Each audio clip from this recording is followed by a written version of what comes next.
Olá, sejam bem-vindos ao programa Ponto de Vista da Fundação Japão São Paulo.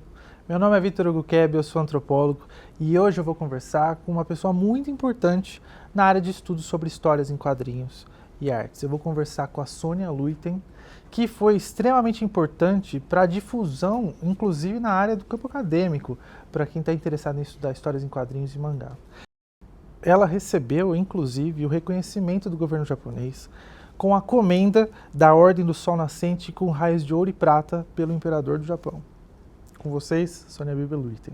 Eu, na verdade, queria realmente agradecer à Fundação Japão por mais uma oportunidade de estar com vocês e através da pessoa da Cecília Suzuki e do antropólogo também aqui, amigo, e a gente vai trocar bastante ideias para que os pesquisadores, desenhistas e amantes da cultura japonesa tenham, vamos dizer, uma ideia boa e possam prosseguir com um monte de coisas, né?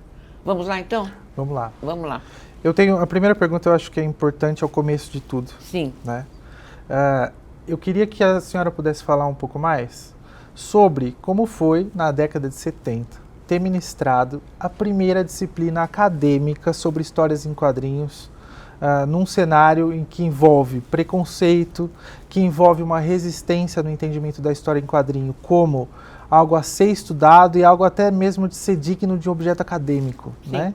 Queria que você falasse um pouco sobre isso. É um assunto bastante oportuno pela pergunta, porque vocês imaginam, década de 1970, escola de comunicações e artes, sempre assim com aquele estilo que seria revolucionária, que seria isso, aquilo, ter um curso de editoração das histórias em quadrinhos. Um curso voltado mais para o editor, não é um curso para aprender a fazer quadrinhos. Então, é um curso que eu comecei a ministrar em 1972, com um grupo seleto de alunos, e essa trajetória desse curso, Victor, ele permanece até hoje. Então, assim, eu depois de 84 fiz algumas viagens, fui para o Japão, fui para outros países para lecionar, voltei no ano 2000, o curso continua e isso gerou o quê? Um núcleo muito grande de estudos sobre as histórias em quadrinhos. Além do mais, nesse curso, para dar mais assim habilidade ao editor, eu criei uma revista chamada Quadreca, Quadrinhos da ECA. Então essa revista, assim, imaginem que o Gutenberg tinha as máquinas lá, deixou na universidade, então a gente tinha linotipo ainda, então aquele negócio assim complicado de imprimir, não tinha internet, não tinha nada, em 1970, mas tinha máquina de escrever, tínhamos boa vontade, mão para escrever carta, e isso fizemos o primeiro estudo sobre mangá no Brasil, sendo que a parte dos caracteres, os kanjis foram feitos pelo pai de uma aluna minha. Então, assim, nós fizemos o primeiro estudo vamos dizer, pesquisa sobre o mangá no Brasil. Isso realmente, eu escrevi para várias editoras, fazendo perguntas. As alunas que participaram também eram descendentes, tinha Nisei, Sansei, tinha outras casadas com descendentes. Então, assim, era um grupo muito importante. E isso deu também impulso a uma mangateca, que seria uma coleção de mangá. Eu tinha monitores. E depois, mais tarde, nós vamos, talvez, não sei se você está nas suas perguntas, falar sobre um outro grupo que se uniu e formamos uma associação. Então, o curso de Histórias em Quadrinhos foi, assim, muito benéfico para a universidade, Depois nós vamos falar sobre isso, o que seria esse tal de preconceito, né? Mas eu tive um professor na graduação, e eu devo muito a ele, um dos maiores pesquisadores de comunicação do Brasil, o professor José Marques de Mello. Ele já, na Casper Liber, onde eu estudei, fez um pequeno trabalho sobre quadrinhos, e eu participei. E ele é que deu essa ideia, me convidou para dar, porque eu fui aluna dele e era tradutora, nem te contei isso da minha vida, eu era tradutora de quadrinhos do Jornal da Tarde do Estado de São Paulo. Então vamos lá. Eu queria perguntar assim, olhando para trás, sim, qual que foi o momento ou movimento crucial para que as histórias em quadrinhos passassem a ser respeitadas como objeto de estudo, né, acadêmico, sério? Bem, os quadrinhos tinham sempre esse estigma de ser algo para crianças, ou então ele passou a ser condenado porque havia um louco, um alemão louco, psiquiatra, que escreveu que o quadrinho era, escreveu um livro chamado A Sedução dos Inocentes. Esse livro, então, falava que os quadrinhos eram os responsáveis por todos os problemas que os jovens tinham. O cara era realmente ele louco. Mas esse livro causou um impacto muito grande. Por quê? Ninguém sabia direito os termos médicos, mas esse livro depois foi republicado em termos mais simples na revista Seleções Reader's Digest. Em não sei quantos idiomas tem essa revista, né? Uhum. Então, assim, vejam, pais e professores lendo a revista, que era a revista do lar, que era a revista para os pais, para os professores, o quadrinho é mau.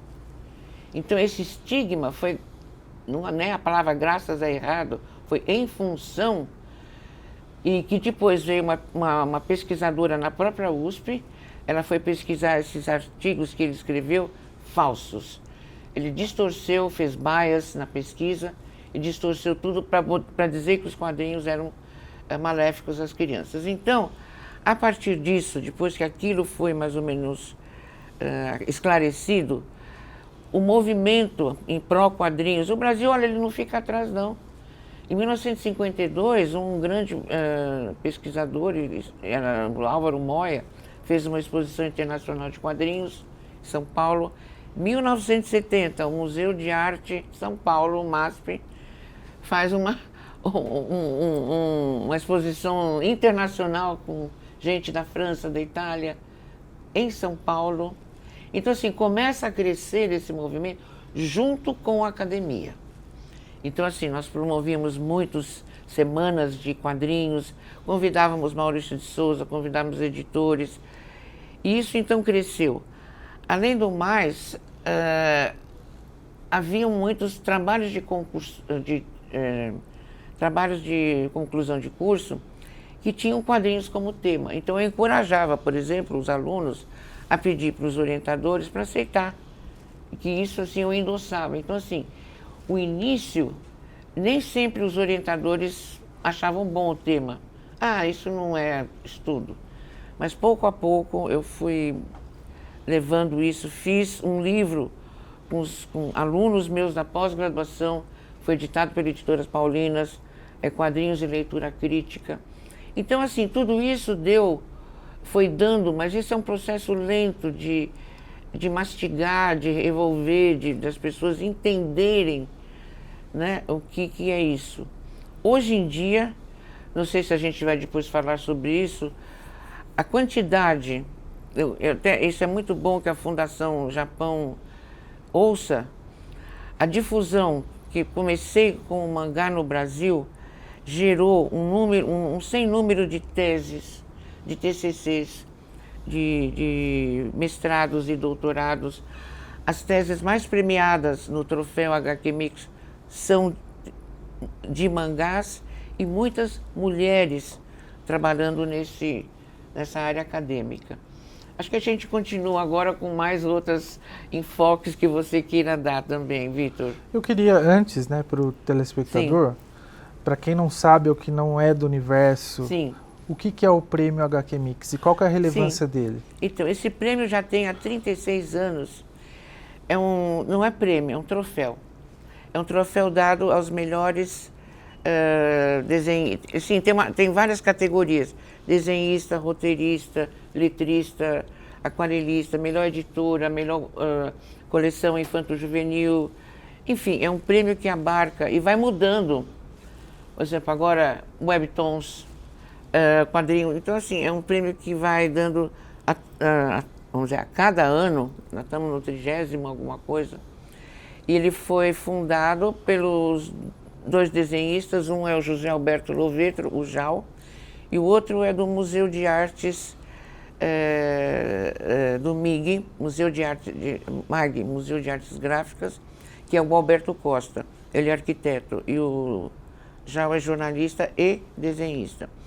Então os dois, e o padrinho desse, por incrível que pareça, uma pessoa que cobra tão caro, mas que trabalhou junto com eles, Serginho Groisman.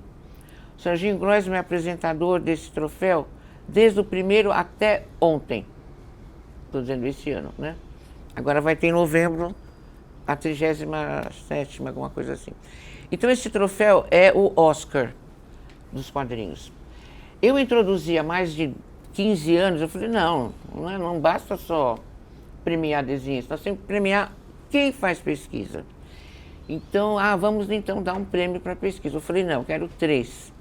Porque eu não posso colocar, convenhamos, uma tese de doutorado junto com um TCC.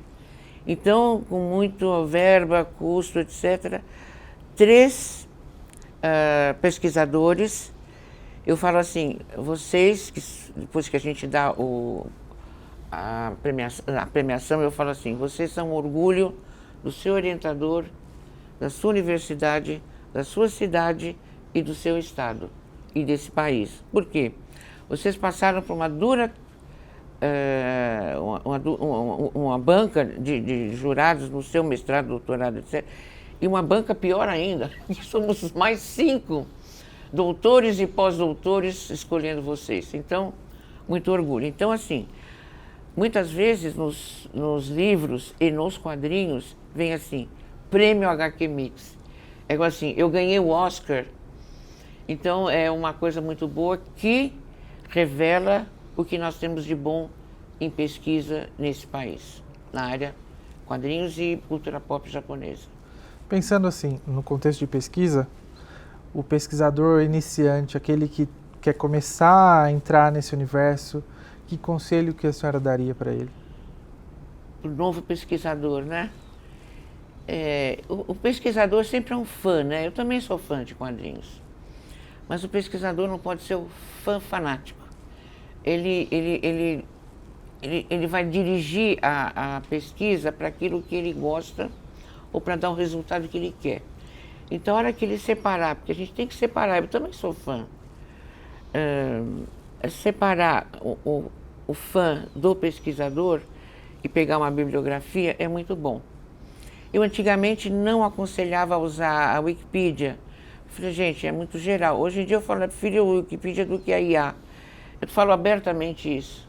Porque a maioria dos pesquisadores, jovens, eu sei usar, eu vou fazer isso. Achando que a geração mais velha, eu sou da geração do Baby Boom, eu passei por todas as por todas as técnicas possíveis, então eu estou dizendo assim, eu posso entender e compreendo até mais do que os jovens, tenho memória de elefante para o que eu leio na IA, o que eu leio na Wikipedia e o que eu leio em livros. Então o pesquisador, ele precisa ir fundo na sua pesquisa, ele precisa ter uma coluna dorsal que vai dar o caminho. São autores que vão auxiliá-lo na pesquisa. E aí a pesquisa vai rápido. Então esse é o conselho. Quer dirigir um carro? Vamos tirar a carta de direção fazendo uma tese boa. Saiba bem português. Você provavelmente também já viu tanta tese, muitos erros de português.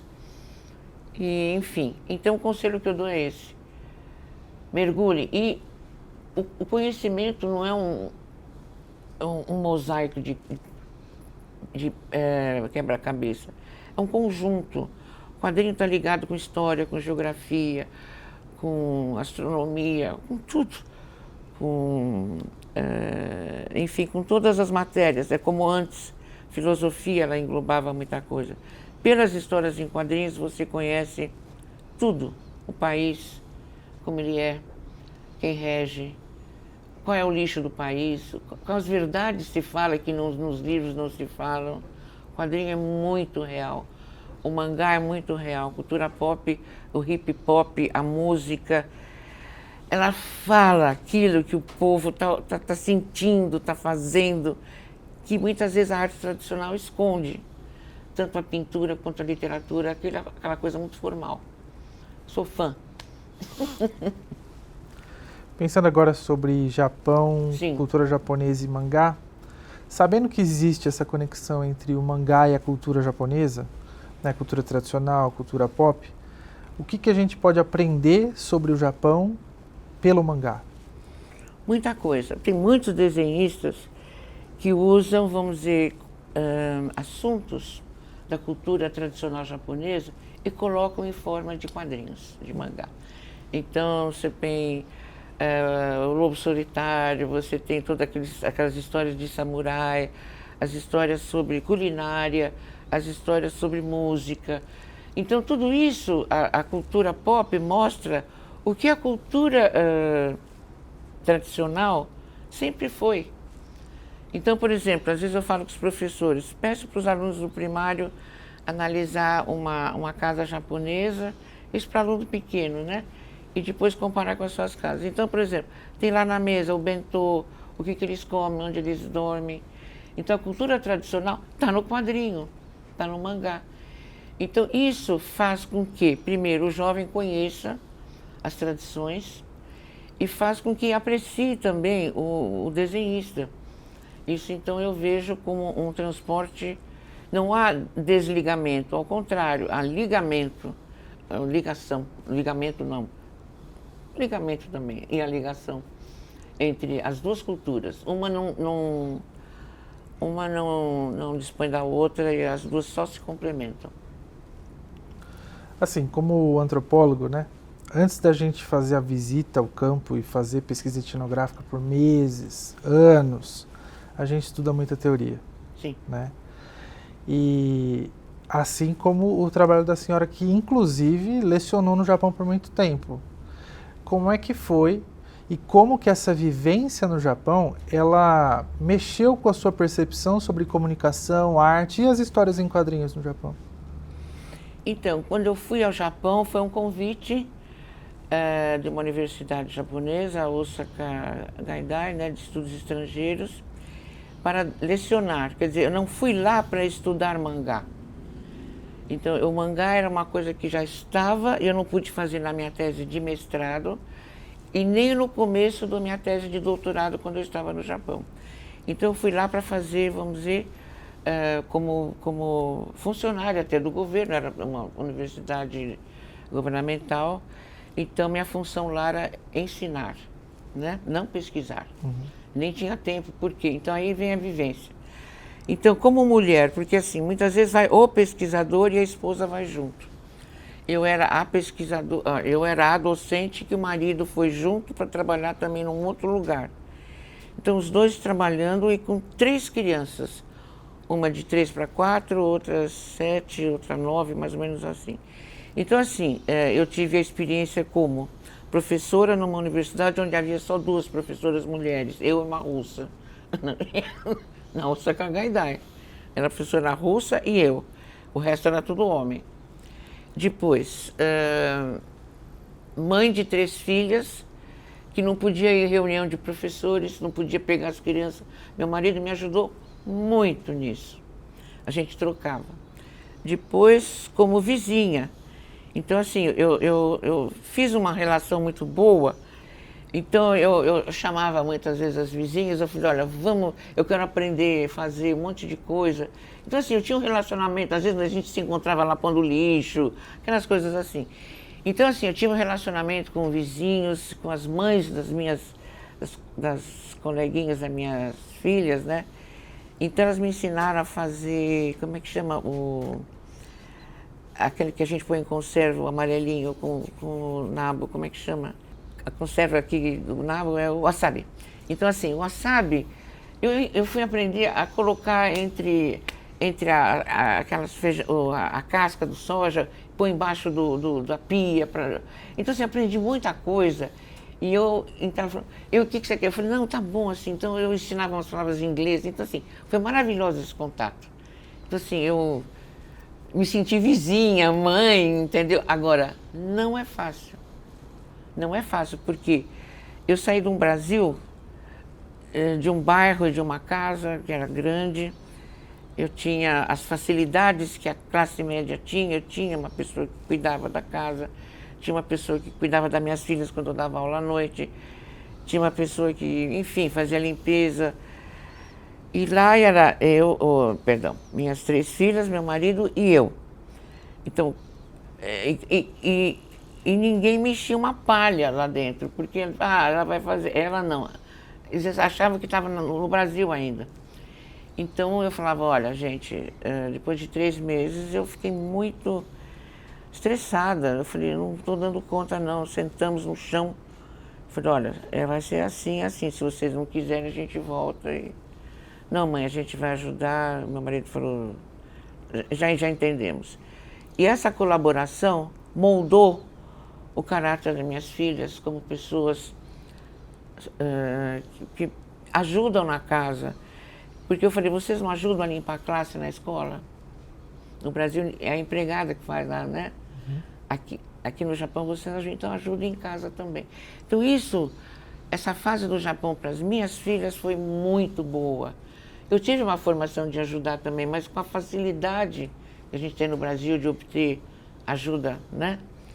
Elas não faziam, então passamos a fazer isso. Depois mudamos para outro país, continuamos na mesma coisa. Hoje eu tenho 5 netas já moças e elas fazem a mesma coisa porque as mães, minhas filhas, ensinaram elas. Então, essa vivência no Japão, como podia ser um outro país também, um país europeu, ensinou, no caso, as minhas filhas, né? O meu marido, no caso, a gente ter, então, uma outra visão muito positiva. Agora, não para mim, no meu caso, foi um pouco difícil conciliar, é um pouco cansativo, né? Assim, e muito frustrante, que as crianças ficavam tristes. Mãe, você não foi na reunião da escola. E tem mais uma coisa. Eu fazia o bentô para elas, né? Mas só que elas chegavam em casa meio assim, tristinhas, falou, pô, mãe, você não faz o bento decorado com as outras mães, né? Eu falei, pois é, né? Eu vou aprender. Mas tudo isso é uma vivência, um estilo. E quando eu lembro do Japão, eu lembro assim, como eu aprendi a me isolar na multidão, que é um país muito lotado. Então, assim, eu sabia como me isolar na multidão. E hoje, mesmo que a gente importa com... Eu deixo tudo aberto na minha casa, porque eu sei me isolar. No Japão não tem aquilo. Eu fui fazer um cruzeiro no Japão, eram 100 pessoas dormindo no chão, no tatame. Eu não conhecia quem estava dormindo do meu lado. A privacidade é conosco mesmo. Então isso foi muito bom para todo mundo. Você pode se isolar na multidão, ser você mesmo, você mesma. É isso, né? Eu queria perguntar, na sua opinião, o que tem no mangá que é tão mágico, exerce esse fascínio global, a ponto de no Brasil nós termos o mangá nacional, né, produzido aqui. O que a senhora acha sobre isso? O mangá tem um apelo muito grande mesmo, porque eles é uma só fórmula tão simples que as pessoas não veem, né? Eles falam de coisas locais, de coisas que as pessoas conhecem. Todo mundo tem uma escola, todo mundo se apaixona pelo professor, todo mundo vai de metrô, todo mundo dorme, perde a hora, ou briga com a menina, ou xinga a outra porque ela é assim, assado. Estou pegando assim, as coisas do dia a dia. Então, isso dá o quê? Uma empatia, né? Uma identificação do leitor com o personagem. Então, esse personagem assim, pode ser ou um rapaz, ou uma criança, um rapaz ou um adulto. Porque essas histórias no Japão são com uma editoração diferente, né? São para crianças, adolescentes e adultos. E então, os mangás que são feitos para as faixas etárias, elas lidam com isso. E isso eu acho muito positivo, porque os sentimentos humanos são iguais. Amor, inveja, etc. Depende de como você coloca isso, com o cravo e canela e um Jorge Amado fica famoso. O mangá colocou esse cravo e canela do dia a dia, daquilo que acontece, daquilo que a pessoa sente, Como não se identificar? É lindo isso, eu fico apaixonada com essas coisas. Eu gosto de histórias que toquem o coração da gente, que... Então imagina a meninada com isso, né? É algo muito positivo. E justamente quando o mangá ficou mais acessível no Brasil, com várias editoras traduzindo, você imagine o impacto que isso teve nas adolescentes meninas. Eu não pude ler quadrinhos quando era adolescente. Eu li a Disney e depois acabou. Só que eu era insistente, eu lia quadrinho de menino, pegava lá Super-Homem, sei lá, pegava o que tinha na época. Eu não parava de ler, mas não havia quadrinhos. Hoje tem. E a Turma da Mônica Jovem também ajudou muito a isso. Mas, de qualquer forma, então, o Brasil nunca teve isso, o que é uma lástima. Então, as meninas que começaram a ler os mangás traduzidos, algumas já... Os cursos de língua japonesa aumentaram de uma forma gigantesca nas universidades brasileiras, curso de cultura também.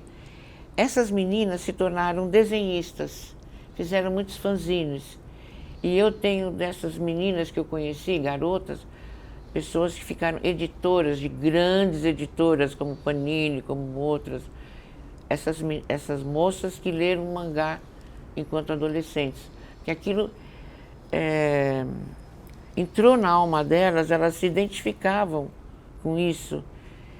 E então, de repente, assim, por que não fazer mangá no Brasil? Ah, isso aí é... Aí vem os revisionistas, não pode. Eu falei, por que não pode? Não pode, porque o mangá é isso. Eu falei, então vamos lá.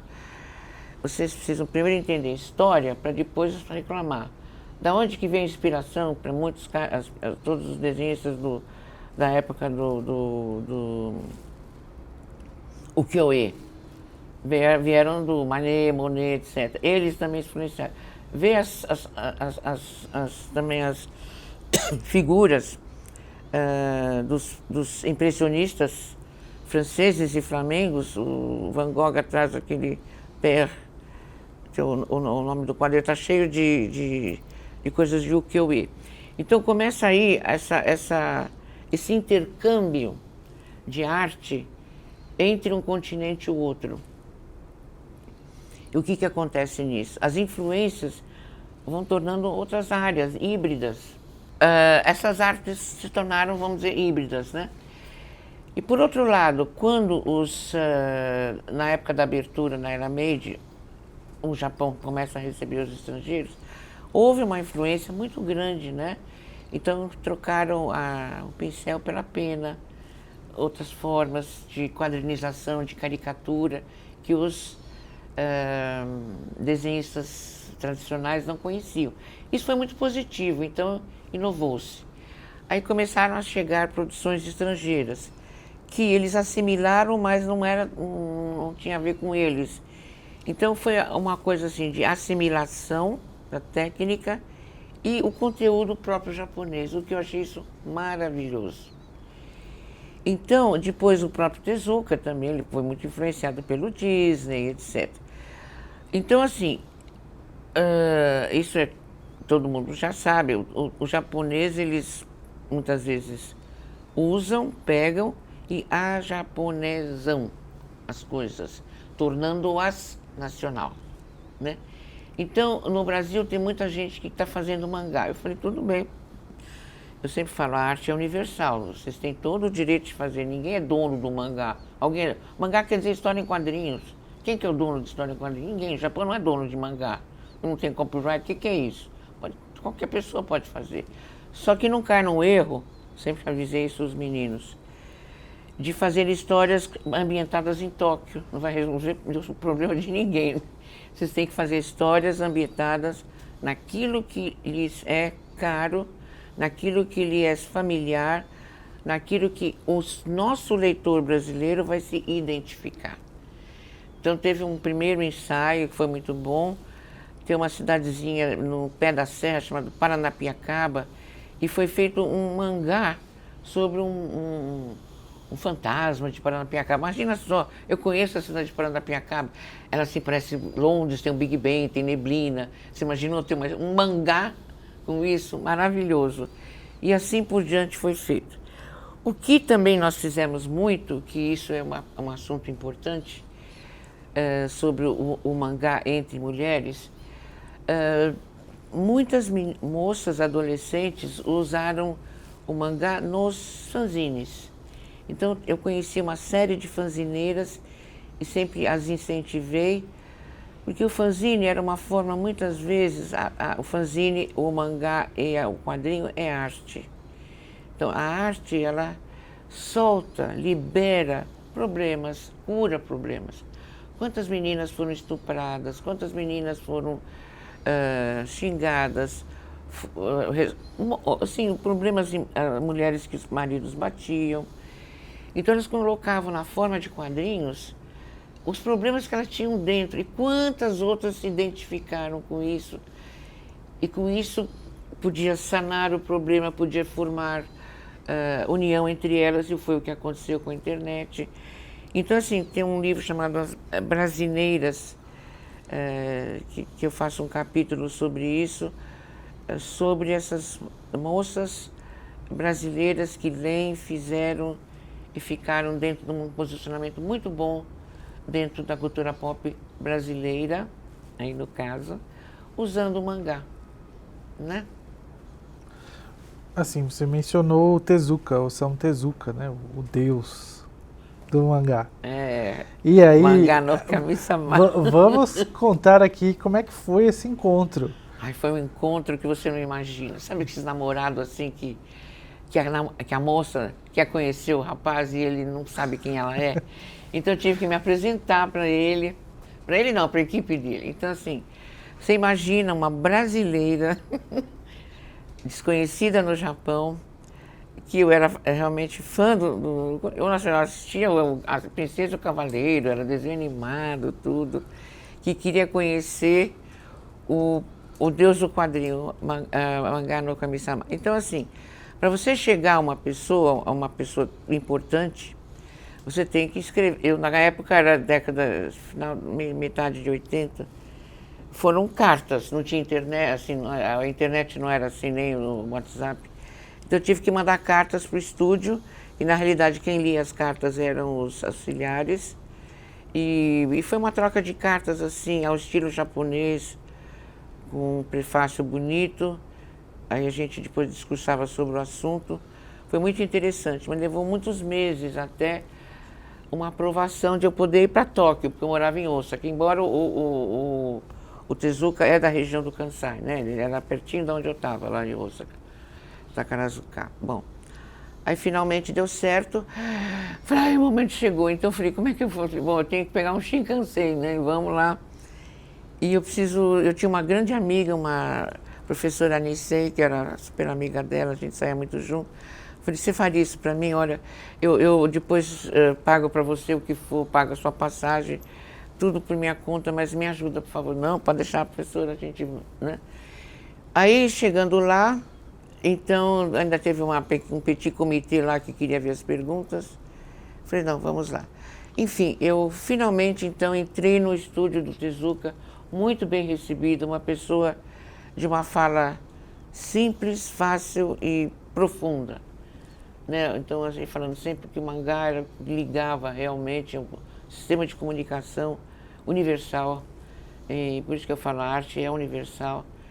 Então, assim, conheci a pessoa que sempre tinha muita vontade. A partir daí, eu entrei em contato com o presidente da Associação dos Cartunistas do Japão.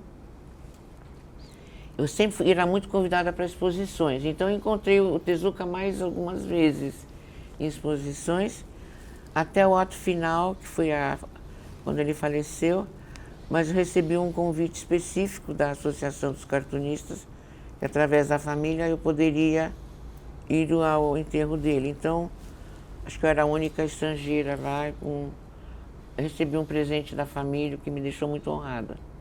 Então foi isso. Falando em associação, tem Sim. uma outra associação importante no horizonte, né? Que é a Abrademe. Opa, se é.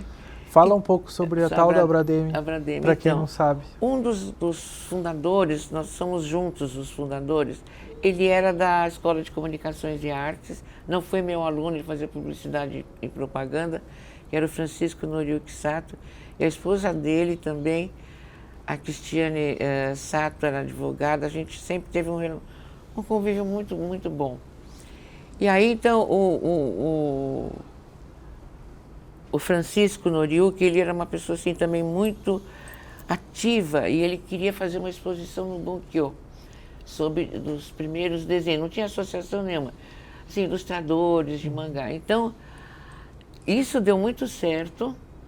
E aí, então, ele falou, Sônia, vamos começar? Eu falei, vamos. Então, juntamos vários.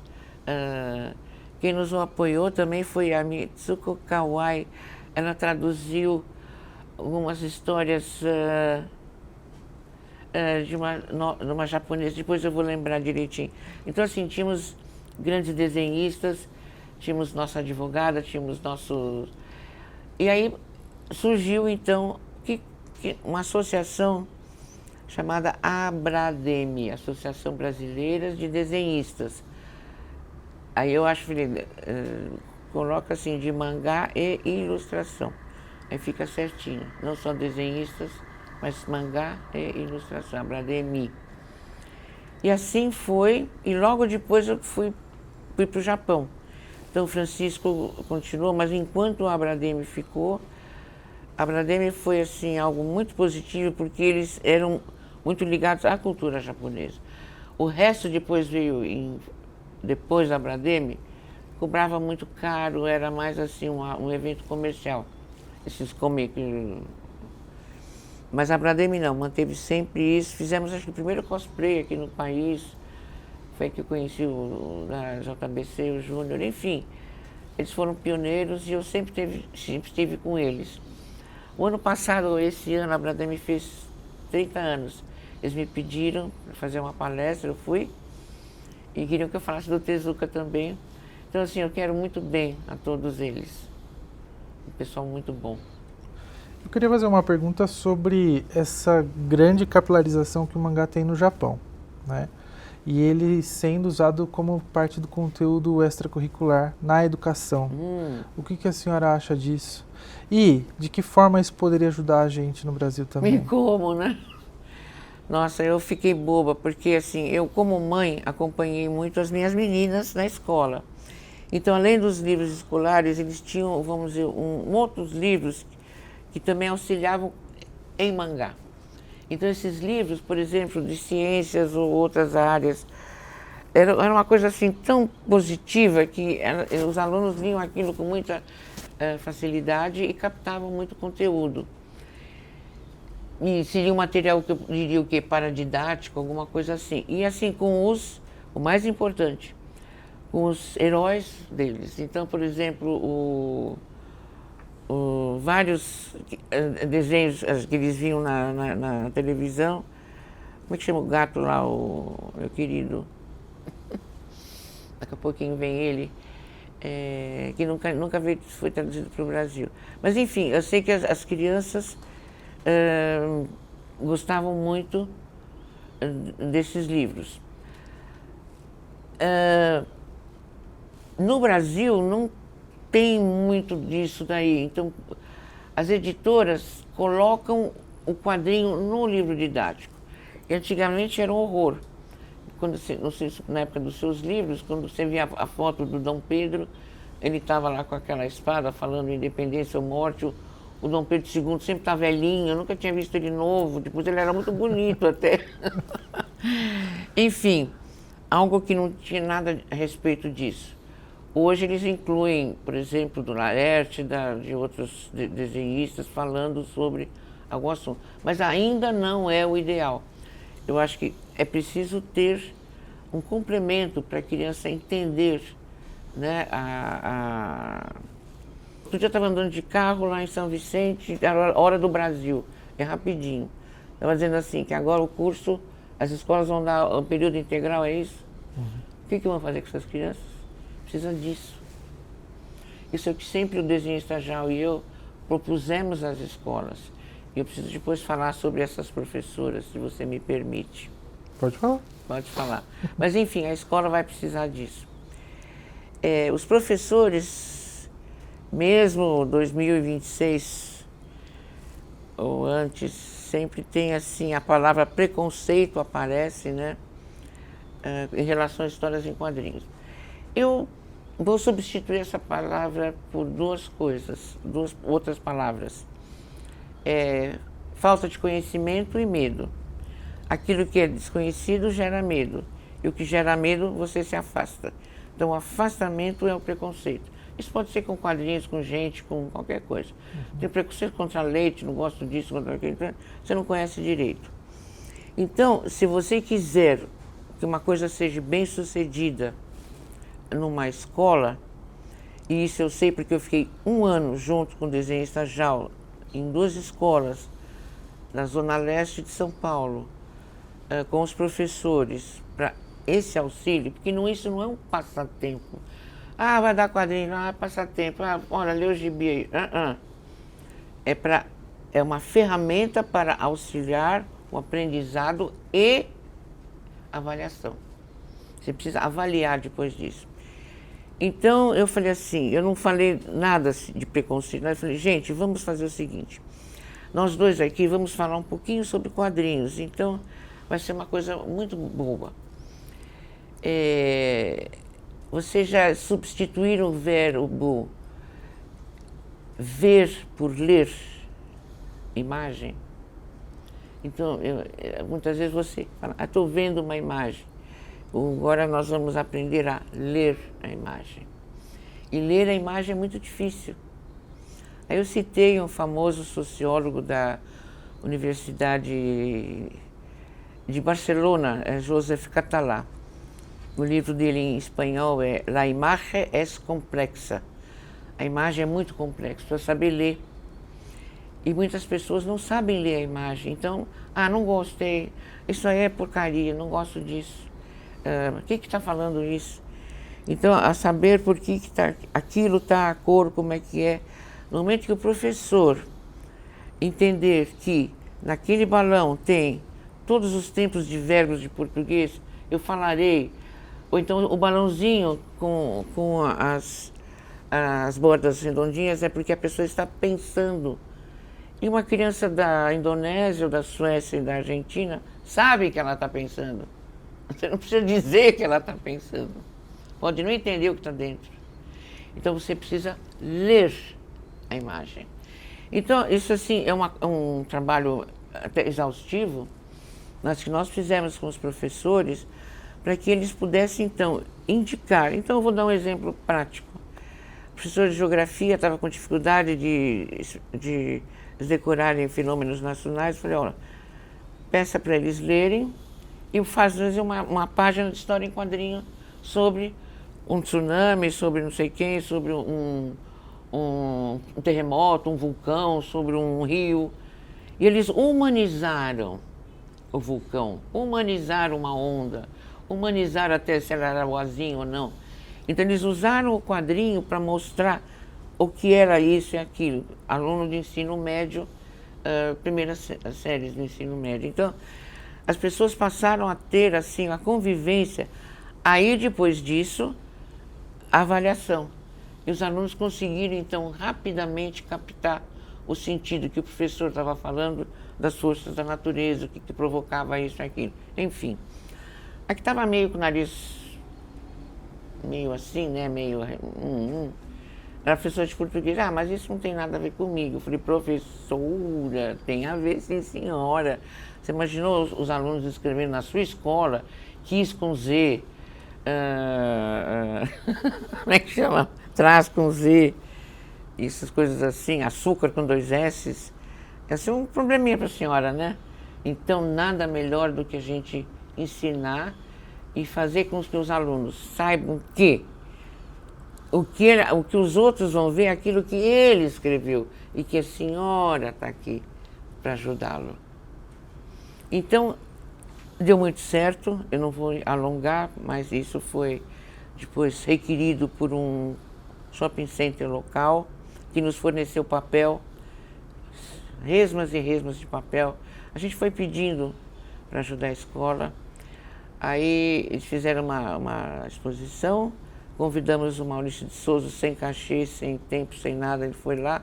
Enfim, essas crianças, esses professores, isso foi uma sementinha, isso foi feito pela Secretaria mesmo de Cultura de Educação de São Paulo.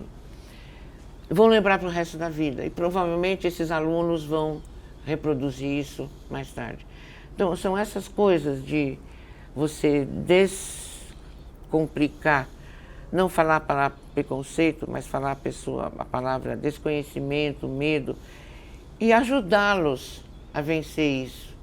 Você ajudando a conhecer, o medo se dissipa e as pessoas passam a adotar.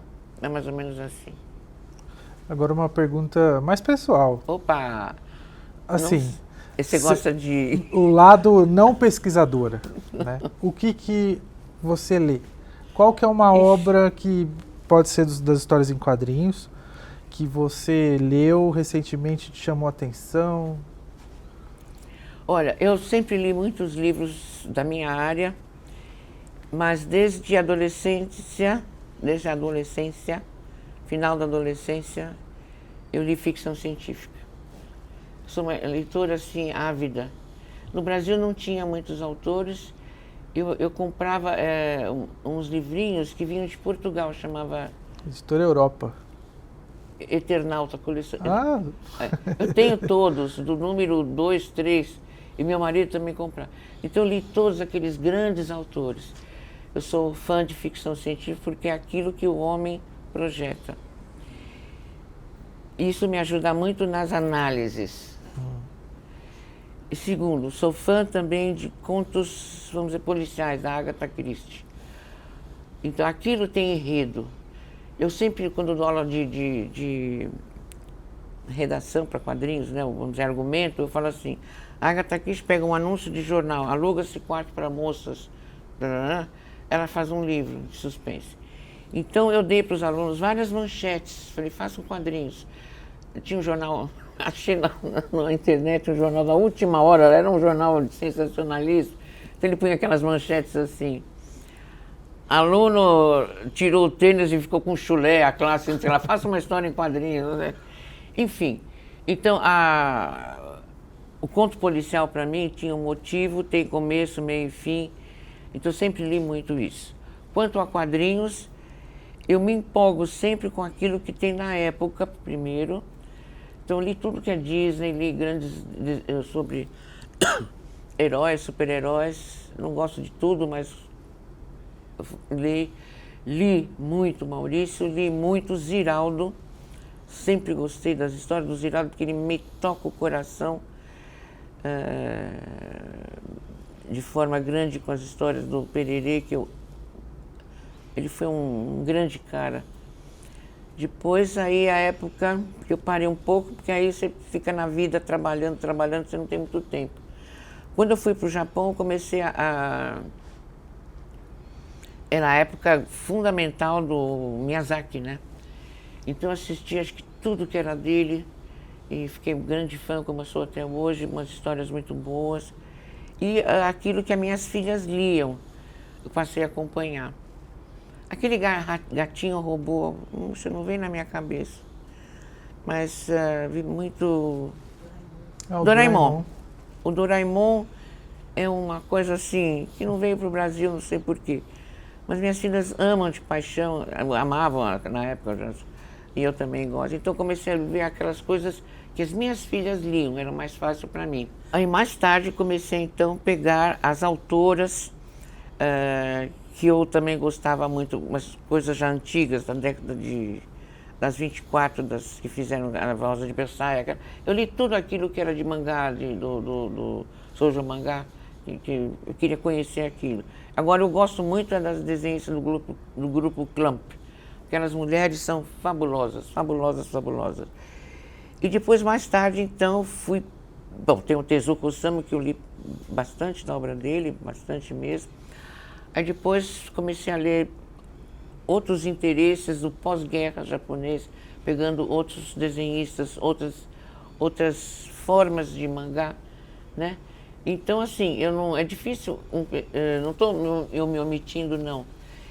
E tenho um estudo também que eu quero publicar também, quadrinhos e a época em que ele é criado, uma espécie de intercâmbio. Então, isso aqui, eu leio conforme a época e, para mim, isso é muito bom. Eu leio intensamente. Pensando assim no campo dos estudos de comunicação e artes, o que a senhora gostaria de ser lembrada por? Qual que é o legado que você gostaria de deixar, que você pensa que você já deixou, a sua maior contribuição nesse campo? Na sua visão. Aí, no caso, eu não estou pondo o feminino ou a mulher, mas uma pessoa que nunca desistiu de uma área que ela sempre acreditou, que sempre ia trazer contribuição para o campo da arte, que são as histórias em quadrinhos.